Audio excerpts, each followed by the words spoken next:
And the Ziphites came to Saul at Gibeah, and said, Is not David waiting secretly near us in the hill of Hachilah, before the wasteland? Then Saul went down to the wasteland of Ziph, taking with him 3,000 of the best men of Israel, to make search for David in the wasteland of Ziph. And Saul put up his tents on the hill of Hachilah, which is in front of the wasteland on the road. But David was in the wasteland, and he saw that Saul was coming after him. And Sir David sent out watchers, and got word from them that Saul was certainly coming. And David got up and came to the place where Saul's tents were, and David had a view of the place where Saul was sleeping with Abner, the son of Enner, the captain of his army, and Saul was sleeping inside the ring of carts, and the tents of the people were all round him.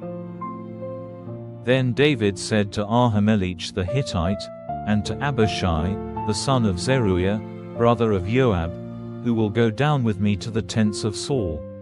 And Abishai said, I will go down with you.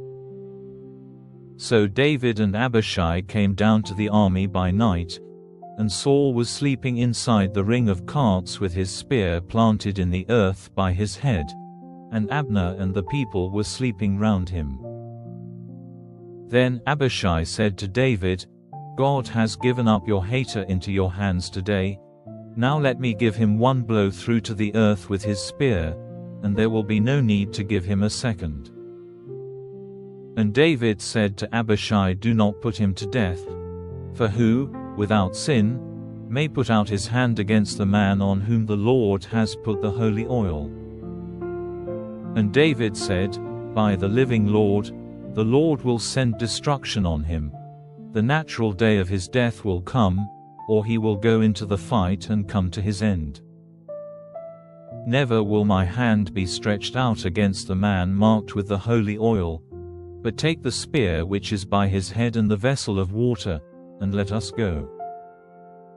So David took the spear and the vessel of water from Saul's head, and they got away without any man seeing them, or being conscious of their coming, or awaking. For they were all sleeping because a deep sleep from the Lord had come on them. Then David went over to the other side, and took his place on the top of a mountain some distance away, with a great space between them. And crying out to the people and to Abner, the son of Enner, David said, Have you no answer to give, Abner? Then Abner said, Who is that crying out to the king? And David said to Abner, Are you not a man of war? Is there any other like you in Israel? Why then have you not kept watch over your lord the king? For one of the people came in to put the king your lord to death. What you have done is not good. By the living Lord, death is the right fate for you, because you have not kept watch over your lord, the man on whom the Lord has put the holy oil. Now see, where is the king's spear, and the vessel of water which was by his head?